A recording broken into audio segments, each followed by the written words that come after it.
Crowder and other people, when asked about this lawsuit, actually did the thing that most people do, which is, okay, we'll have our lawyers contact your lawyers. The exception was Tim Pool, who felt that he had within his own abilities and personal skills the ability to deal with you and your representatives one-on-one. Is that... That's correct, yes. So at the outset of the suit, right. I mean, how this works is...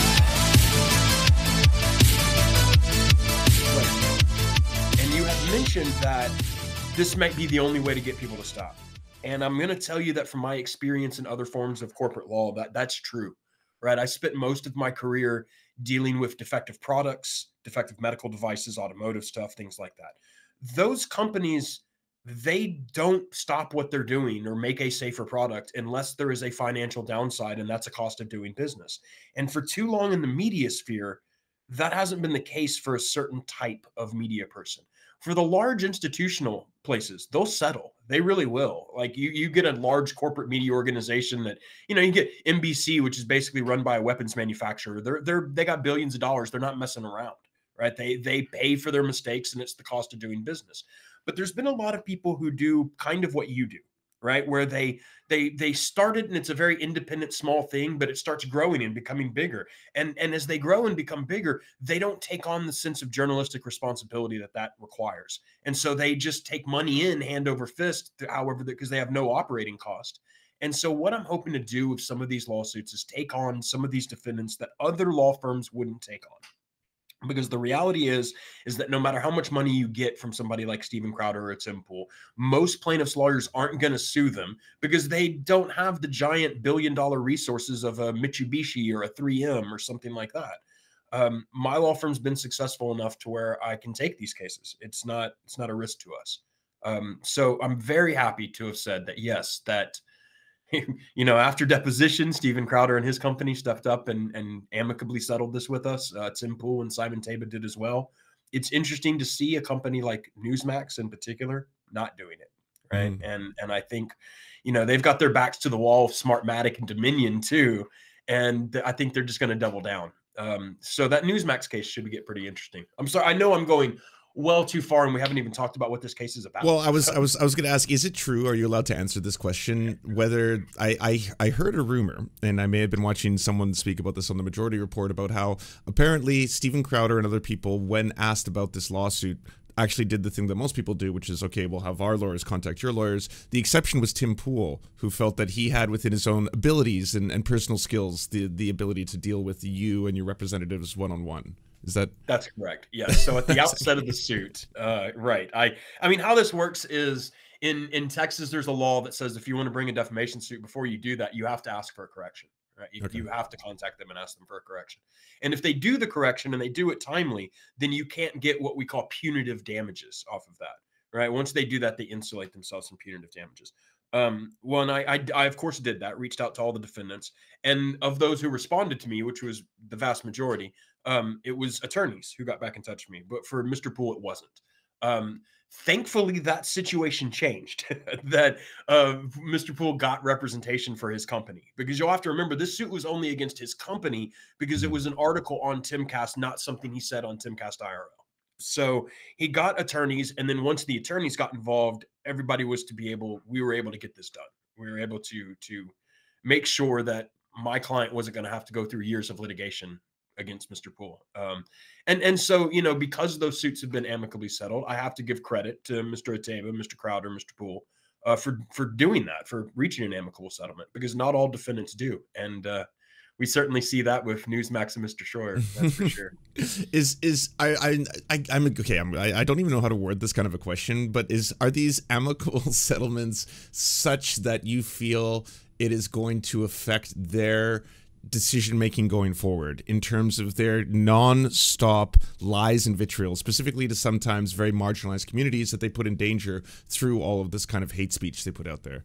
That's a very good question that I am not able to answer. Yeah, that is the only thing I can say is that these suits were amicably resolved. And that's through settlement agreement. That's all I'm allowed to say. I will say that in general, in the media sphere, I think word's getting out, right? That you have to be a little more careful. I think that there is this sense now that defamation suits for so long used to be about, mostly rich people, large businesses, et cetera, suing powerless people for critical speech of them, right? And that was a huge problem, and it's why we had to pass a bunch of new laws about defamation suits. But this idea of, man, reporting false factual information about specific people on a news program has always been an element. But like I say, it's you sue news, Wall Street Journal, New York Times, ABC News. That's who you'd normally sue for this. For so long, everybody who was kind of in your position and moving up that scale thought that they were just immune to all this, and they're not. And now that they've discovered that, yeah, I think something's changing. I mean, obviously, though, the problem is there's so much of the fake bullshit we encounter online gets generated down in this pit. To backtrack, in the emails of that Newsmax have in this that produced in this case about misidentifying my client as a neo-Nazi mass murderer, they have an email where somebody tracks down, hey, where did we find this photo? Where did this come from? And they figure out they found it from some ultra mega generic Twitter account. And the Newsmax researcher who's trying to figure out where this came from, whereas the producers got it, describes it as coming from the fever swamps. Like even Newsmax itself the fever knows that the crap that's swimming around on social media is a fever swamp, that it has people just absolutely insane crap. Yet that is where they mine everything from. And so part of the problem is you can't play whack-a-mole, right?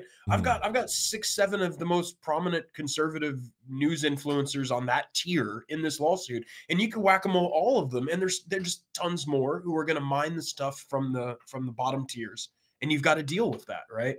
And so that seems to now be part of my job, is to increase the cost of doing business for people who would want to mine these fever swamps and end up defaming people in the process. Doesn't that plausible deniability they all give each other can at its root, because we have a lot of examples of, say, someone like HARASSMENT, aka Libs of TikTok, who I think consistently is saying things that I thought would be grounds for lawsuits, right? Falsely accusing people of being pedophiles, falsely accusing them of being groomers, falsely accusing them of abusing children when there's zero evidence to that effect. Is their social media alone, even if they have large networks, is that suddenly under scrutiny now? I feel like we've almost given kind of like, the Glenn Greenwald idea that all these people with massive social media accounts aren't the same as legacy media when they can have the same potential damaging reach. Right. It's been a hard question for me to answer, right? Because, for instance, in this lawsuit, Owen Schroyer published a picture of my client and did it based off of an anonymous Twitter account that he found it on. And he's like, well, hey, man, why aren't you suing that anonymous Twitter account? You're suing me. Why aren't you suing them? I noticed you never sue those people. And the difference, the line that I've drawn, at least for myself right now, is who's making money, right? Is if you're commercially making money off of your spreading of information, then I think you're a viable defendant. If you're just a random person online and it's not a commercial enterprise, I think legally, maybe you still committed defamation. Maybe there's still damages. I'm not interested in that case. I told this to Owen Schroyer right after the deposition. You get out of media, I'll stop suing you. Right? This is the second time I've sued you. If you can say all the crap you want, if you stop selling the brain force pills alongside it, right? If you stop making money off of this, if it's just yours, I'm Owen Schroyer, a guy, and I'm just talking, I ain't gonna sue you. But the fact is there has been a blurry line between what is media, right? Because it used to be very easy to know what media is, because you had to have a bunch of money to be media, because you needed a television broadcasting antenna or you needed access to newsprint. Now that's not the case. So what is media? And to me, in my mind, it has become are you making money?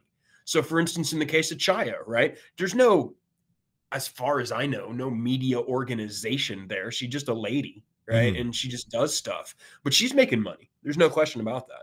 And so, like, I've said it loud and clear, and I'll say it loud and clear again. Chaya's on my list. It's on site with her. If anybody's got a case, I'm taking it, right? So keep that in mind. Spread the word far and wide throughout the community.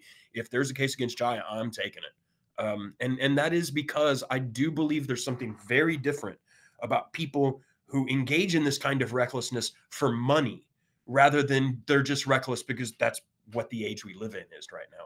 I think once you start making money off of informing people, you have legal duties that kick in, right? Because you have to think, what is your duty? And and I don't know if you've ever sat and thought about this. What is your legal duty as a person on the internet who's spreading news to people. What is your duty? And it comes down to this idea: you must do what a reasonably ordinary, prudent publisher would do under the situation. Which, I mean, that's as clear as molasses, right? You don't. There's no.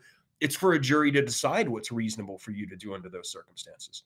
And so, even people, I think, in your position, you probably operate from a sense of, I know right and wrong. I know what is diligent and what is not diligent, and that's going to be reasonable.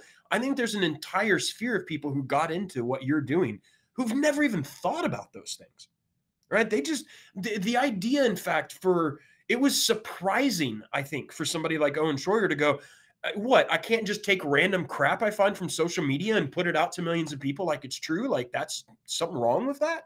They were really, really surprised by that.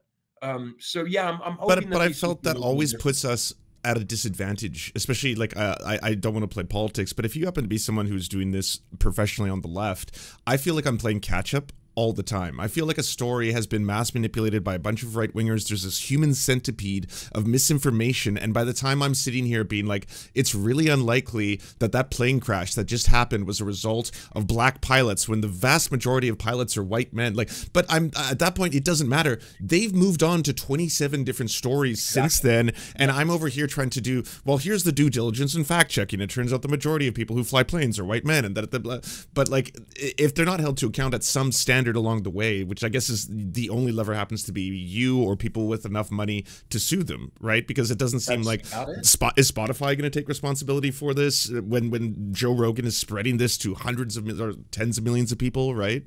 Like, at what point do corporations have to step in? It makes me. I saw this fact today that, God, it's a splinter in my mind. 40% of Republicans currently believe that more people died from the COVID vaccine than COVID.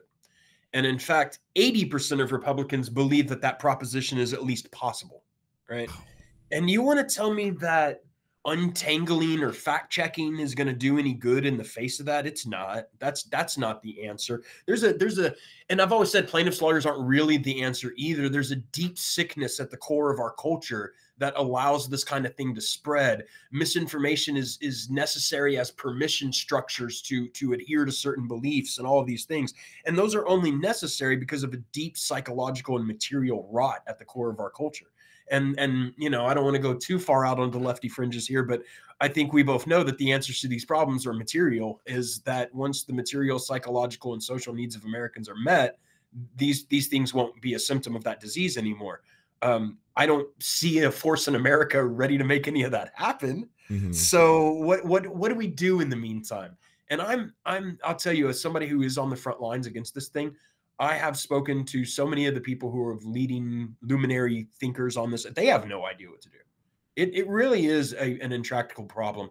And I think in the meantime, the best I can do is just like what I do in the world of corporate products. I'm not going to tell you that it's safe to buy things in America today. It's not.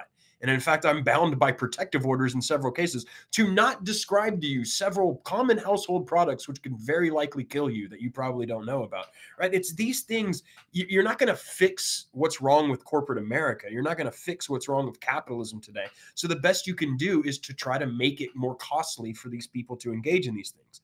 Because at the end of the day, it's even my job is driven by capitalism, right? It's strange how most attorneys, you go in and you pay them an amount of money to do what you want them to do.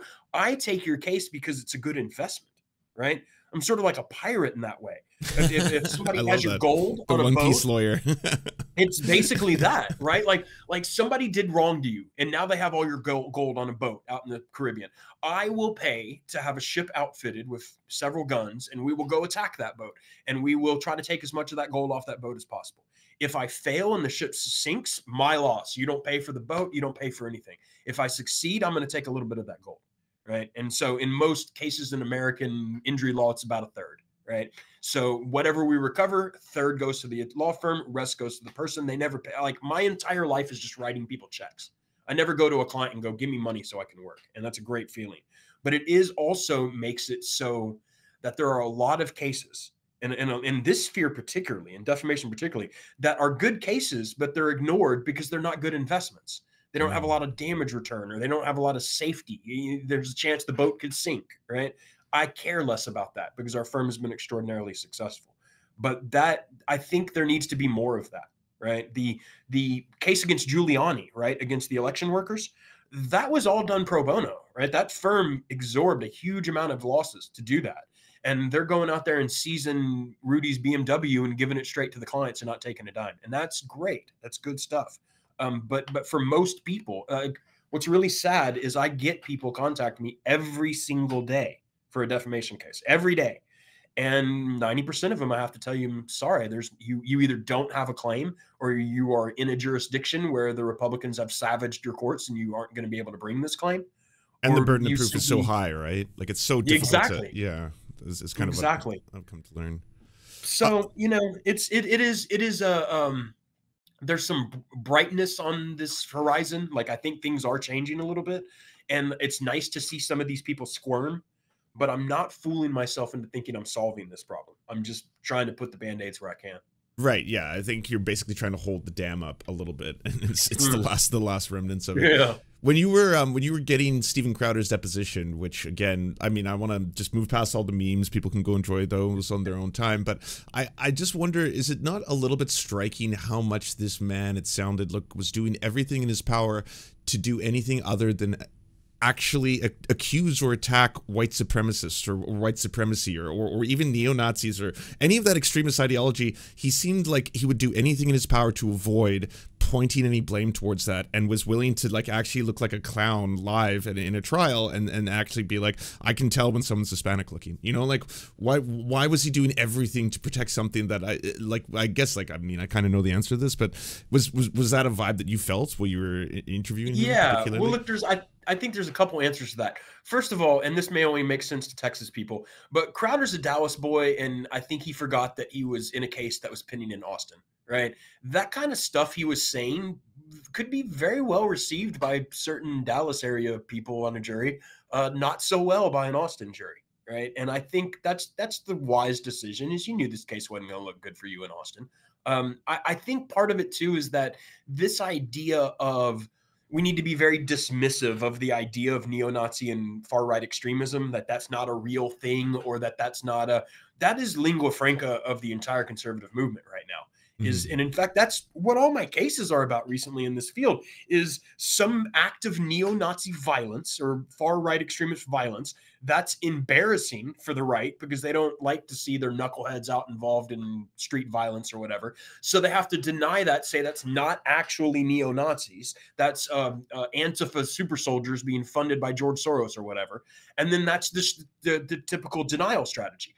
And you see that in this suit involving, I mean, because that's what this was about, is them saying, hey, look at this really Mexican looking guy. He can't be a neo-Nazi, right? And they missed all the forest for the trees on that. It's the exact same in Ben Brody's lawsuit against Elon Musk that I brought, where it's neo-Nazi violence up in Portland, and that's a false flag, right?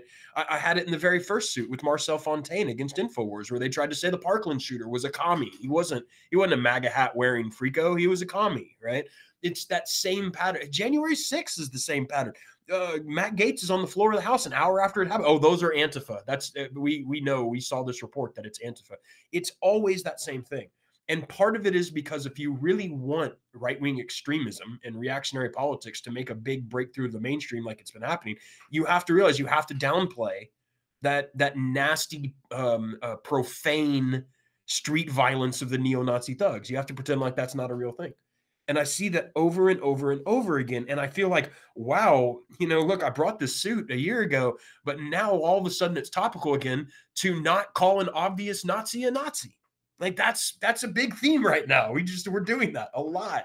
And it really bugs me that it's not even as though that this is just lazy or reckless or whatever. It's that it's to a script. Is that if there is a mass shooting, a neo-Nazi violence, something like that, I know 1,000% that I will get on social media, and I know 20 names that I could rattle off to you right now who will misidentify the shooter and say he was some sort of fringe leftist. Like that will, or blame trans happen. People, like or exactly, or both in the same Yeah. case.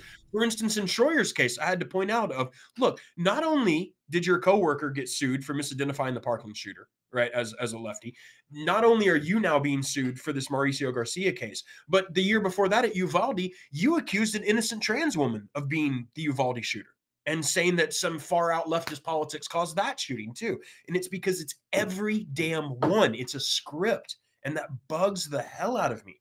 If they were just lazy or bad, I'm used to people being incompetent. Like, that's not whatever. I'd like, mistakes are made. You still might get sued for it. But the fact that you are following a script, and it makes me realize that in their heads, they know, right? The entire movement that uses these scripts to deflect, they know this shit is, they know it's bullshit. You know, it reminds me back, people used to ask me all the time about Alex Jones. Does he believe, you know, what he says about Sandy Hook? No, he never believed it. He never believed for a second the children weren't real. He never believed that. He said that to get back at these parents who were in a fight with him. And in these sorts of situations, with this neo-Nazi violence stuff, I mean, come on. They knew the J6 rioters weren't Antifa. That's the stupidest crap. But it doesn't matter how stupid it is, right? It just doesn't matter. It's you have, in this case, Newsmax, Crowder, all these people telling their audience that the mainstream media and law enforcement, and we're not talking like federal deep state people. We're talking Allen, Texas Sheriff Department, right? These are the most boss hog, standard Southern cop, conservative reactionary freaks you're ever going to meet.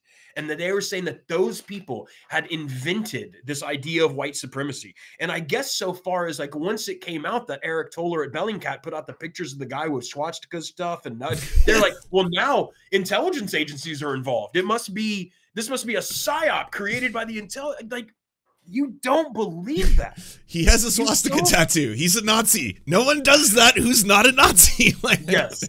I don't know. But I mean, I'm guessing what they're thinking is, and I don't know if this is like how far you go down this route, but like that the CIA, MK Ultra, some poor Mexican guy, and gave him some sort of weird mind control drugs to make him put, you know, you talked him into putting swastikas on, and gave him a program word to go out and kill a bunch of people at the mall. And George Soros is just rubbing his hands because he's just loving this downfall of Western civilization. Like, I don't believe anyone actually believes that. Like, that bugs except some of the people listening is the scary part, right? Like, yeah, except some of the audience. Some of the dangerous people listening. You know, that's really what really sucks, is you go through some of this stuff and you realize that some of these people really are dangerous. Yeah. And you know, like, I just recently had a guy threatening my life. I mean, I've had more death threats than you want to know, but I recently had a guy I went to high school with threatening my life, right? Wow. Who has now become a complete QAnon schizo. Like, it is bad. And and I realized that, yeah, those are the impressionable, the ones who are mentally unwell. Yeah, they believe it. And man, that's bad. That's just so bad. I don't know. I don't know. Maybe it's trite, but I just don't understand how some of these people sleep at night. I really don't. Like, you have to be so conscious of what you're doing. It's baffling to me. Isn't it going to just get way worse now? The fact that most social media giants have seemed to align themselves with Donald Trump, and they're all one by one saying that they want to kind of like have a more deregulated system, allow free speech to reign, allow all kinds of like hate speech, all that kind of stuff to permeate on their platforms. Like, are lawyers like you and law firms doing what you're doing? Do you think that's going to be maybe going forward one of the only systems of recourse? Because it doesn't seem like there's going to be any political action to regulate what is clearly a problem that these like media distribution centers, digital media distribution centers, do not care about the damage they're having or the effects of the damage on society. That really bugs me, right? Like, I'm trying to figure out what to do about that, right? I think a lot of smart people in this country really are. Because if you suddenly start making, say, Twitter responsible for every piece of content posted to it, you destroy the internet if you do that. Like, the internet's gone if you do that. And so I don't really know what to do. But isn't that in good faith? Is it like, I've read the wording of that, and it's always that, like, yes, any kind of forum or anything that is publishing other people's material in good faith should be doing their diligence to make sure that things that are illegal don't permeate, right? Child porn, hate speech of like a direct violent nature, stuff like that. But outside of that, they're allowed to let people have disagreements and dissenting opinions and stuff like that. I feel that threshold for good faith is not being made, especially if you have like the leader of a website like Elon Musk, for example, openly agreeing with anti-Semitic conspiracies, openly retweeting Holocaust-denying accounts, openly pushing for far-right extremism to take place in other countries, whether that's like the UK, Germany, Canada. Like, at that point, like, it's no longer in good faith that they are trying to, you know, allow for a moderated content to exist. I don't know, but I'm not a lawyer. I'm just a silly man on the internet. No, no, I'm actually hoping that once the the Ben Brody lawsuit is on appeal right now. We had won a motion to dismiss against Musk, and then now that gets appealed for a little while. But when it comes back, I'm really hoping to do discovery on some of these issues because I believe, for instance, when Elon Musk just posts random stuff like that on Twitter, spreading conspiracy theories, or actually, I'm not going to call them conspiracy theories. What he did in that case is spread some screwball propaganda. Like, it's not a conspiracy theory. There's no theorizing. There's no whatever. It's just screwball propaganda.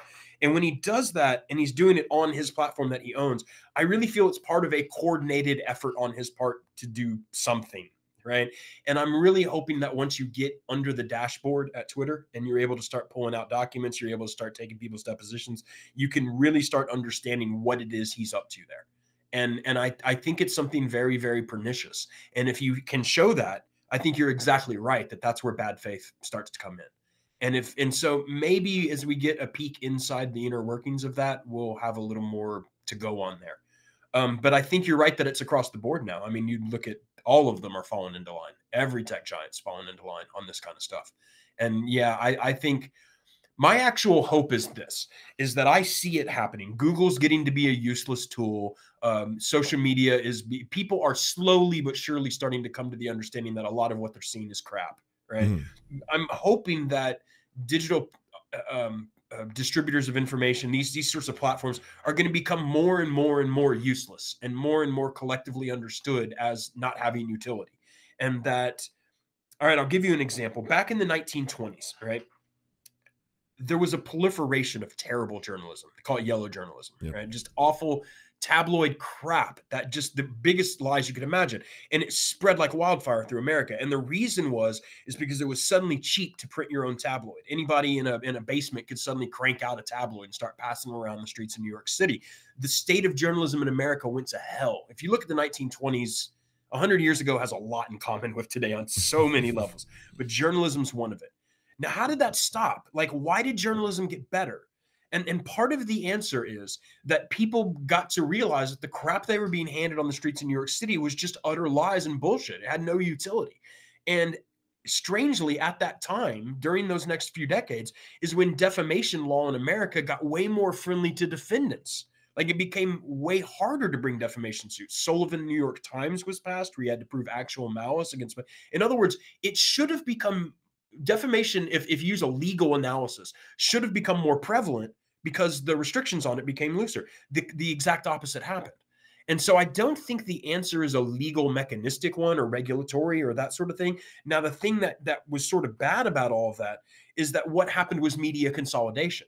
Is that because it suddenly became, people had a desire for information that had utility or that was accurate or was verifiable, it got consolidated into three large broadcasting companies, and they had a stranglehold on information for a long time. So now what we're seeing is, social media is the new tabloid. Anybody can print their stuff. I mean, in a way, you're an example of that, right? Here you are in a private residential home doing a well-watched broadcast about political and news issues, right? Yeah. And that was impossible 100 years ago. That could not happen. You would not have access to this sort of thing. That's changing the game. And I think, I just have to hope we're going to get through it, right? Like, we're going to adjust as a society to how information is digested in all of this. But like I say, in the meantime, there's some bleeding wounds and we have to address them. That's what I'm hoping to do. I think, honestly, one of the biggest maybe signs of hope is that there could be open source or decentralized social networks that allow people to still exist while having regulations, because the bigger problem is probably the concentration of power into a handful of tech bros who now are just pretty much they're like, hi Trump, we like this is fun, we don't have to hide it anymore, we get to say the word again, right? All of us, we can all we all get to say the word. Just one last quick thing I want to ask you, because I know your time is precious, and you are the hero the city deserves and do important work, so I don't want to keep you from it.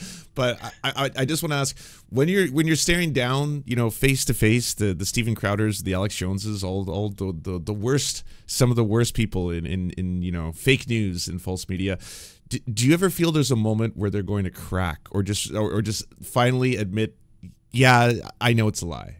Are you looking for that? Are you trying to excavate that moment? Or different with each one? It's different, right? So, for instance, of Alex Jones is never going to crack. Yeah. The closest that Alex Jones ever got to cracking was at the moment he realized he got punked with his cell phone records and was like, That's Perry Mason moment. That's, you know, he recognizes good content when he sees it, Right. but he's never going to crack and like whatever, right? You have that same problem, right? With a lot of these sort of folks. But for instance, on our YouTube page, we have the deposition of Kit Daniels, who was the InfoWars editor for a while.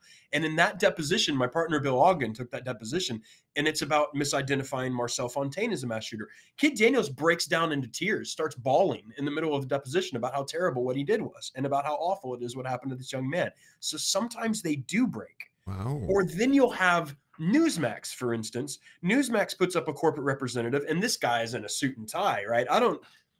In these defamation suits, I don't often depose people in suits and ties, right? You know, Steven Crowder does not show up in a suit and tie. Owen Schroyer does not, you know, whatever. If I deposed Tim Pool, would he shown up in the beanie, right? 100%. Like, I don't normally do suit and tie people. This guy I got, he's a suit and tie guy. And the reality of that Newsmax deposition is the emails are in front of him. He can't deny it. They're saying in the emails, wow, this is a pretty obvious unforced error. The guy has to just admit, yeah, we messed up. We blew it. Like, this was not what should have happened, right? And you have them break like that. You have other defendants who are incapable of breaking because you're not even speaking the same language. You're just talking past each other. And I think, like, for instance, of a guy like Owen Schroyer, that's what happens. Is anybody who watches that depo goes, wow, that guy is cooked. That guy walked out of there, though, thinking he did the best job ever. He's just so smug about it. I really showed that guy what was up. And so it's every defendant's a little different. And what every lawyer, you know, you'll hear this all the time from lawyers. Real law isn't like Law and Order. You don't have a Perry Mason moment. Well, sometimes you do. Speaking of someone who has what one. can you say, right? So yeah, it is. It's, you know, a lot of times I get legal groups and groups of lawyers want me to come talk to them about deposing these kinds of people, because that they depose plant managers and metallurgist experts and things like that all day, and they're like, man, if I could just be in front of one of these guys for a little while. And it really is. You'll notice I'm less formal in those depositions. I'm having more fun. They're different. You know, when you're going to depose somebody in a plant explosion case in which 35 workers have died, there's no time for glibness. There's no time for any of that, right? But I feel you usually try and set up moment. I feel like you're usually trying to steer it in such a way where it's like, I can feel the way your mind is working. Like he's trying to get him to admit to something that he can't then contradict in the following sentence is usually what it feels like, right? Yes. Yeah. I mean, look, the thing I think, you know, there's so many people who try to train cross-examination and all of that. And I'm just like, just read Socrates' dialogues. It's Socratic questioning. That's all it is. And sometimes you got to play dumb. And I love that. If you come in there, what these people sometimes don't know is yeah, look, I'm completely versed in online esoterica and like political narratives and how these people talk and all of that. So they get into their things, and I'll just pretend like this is Greek to me. Like this is, I'm from a foreign planet. Me, Lance, from the future or the past, depending on when you're watching this. I know time travel is tricky, complex, and an easy way to get away with not doing multiverse theory stuff. Two quick things. If you enjoyed the Mark Bankston interview, there's more of it, tons more. He talked about a ton of amazing things, fascinating stuff. What we're doing right now is we put it up on patreon.com/theserfs. If you want to check out the entire full, exclusive, uncensored, yeah, I know, things get really wild, uncensored interview, go to patreon.com/theserfs. It helps support the show. Only $1 unlocks all of the content. There's tons of early access stuff. There's even an upcoming documentary you might not know about, but if you want to know what it's going to be about, Jimmy Fallon, and NFTs and cryptocurrency and all these assholes and stuff like that, it's going to be coming out early on patreon.com/theserfs, so go check it out. The other thing, a lot of people have been asking about the Serfs coffee. Is it an actual Serfs coffee line? Are we getting into the coffee game? Are we sponsored? Why don't you put that this is an ad?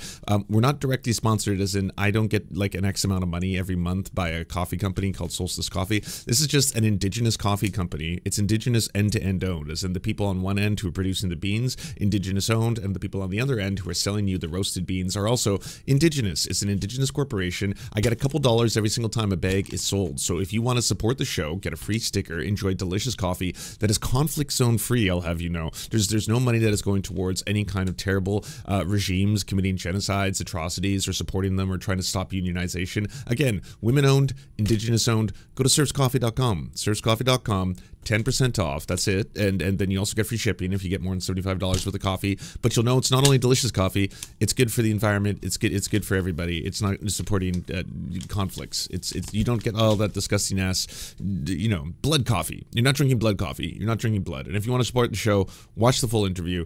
Go to patreon.com/theserfs. Big thank you. And by the way, what a hero. Awesome. Go support Mark Bankston and everything that he's doing. I will talk to all of you very shortly. Thank you so much for watching, everyone. This independent series is made entirely possible thanks to our patrons.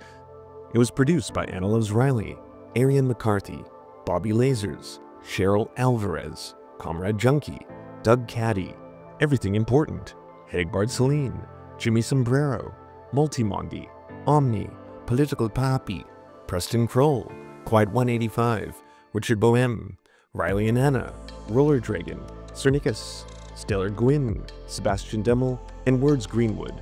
Not to mention all the other patrons who now see on screen. We couldn't have done this show without you.